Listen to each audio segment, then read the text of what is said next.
Eu diria que é um papel importantíssimo, é uma necessidade real.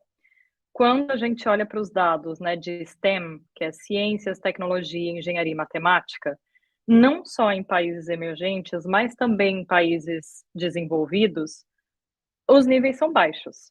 Então as pessoas não sa ai ainda não têm tanto, mesmo tendo acesso, não estudam matemática ou às vezes não têm o conhecimento básico. E eu ainda acrescentaria o inglês. Então, quando a gente olha para o Brasil, e esse dado está aí para todo mundo, né, e muitas vezes a gente contesta esse dado também, 5% da população do Brasil consegue se comunicar em inglês. Então, quando você olha, poxa, ciências, tecnologia, engenharia, matemática, os dados são super baixos. Quando eu olho para inglês, mais baixo ainda.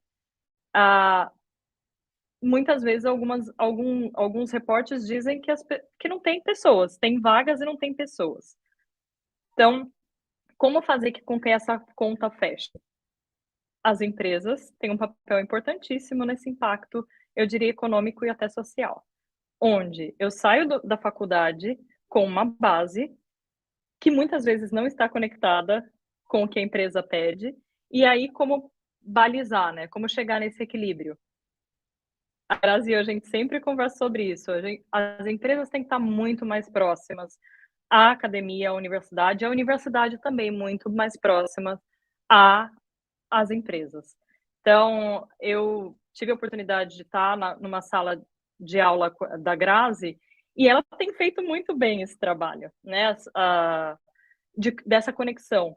Mas como que dentro da bolha do INSPER, como que a gente consegue fazer com que isso seja escalável, né? Então, ou não só eu citei o INSPER porque eu conheço a Grazi e fui, mas a gente pode falar de qualquer universidade, ou dentro das grandes empresas onde, poxa, para eu fazer um recrutamento de seleção, eu quero as melhores universidades. Então, eu falo em ESG, diversidade e inclusão, mas eu não estou aplicando. Então, como que líderes, né, a gente treina os líderes, como que as pessoas estão mais abertas para essa diversidade e inclusão desde o começo de um processo, por exemplo.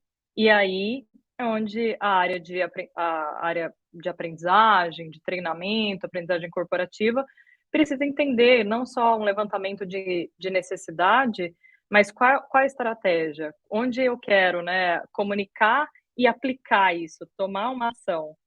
E aí eu diria, entendendo quem são as pessoas que já fazem isso muito bem, aprendendo com elas e disseminando. É um caminho, mas ainda, eu diria, é um desafio para todos nós, né? Tem muita ainda uma jornada muito longa.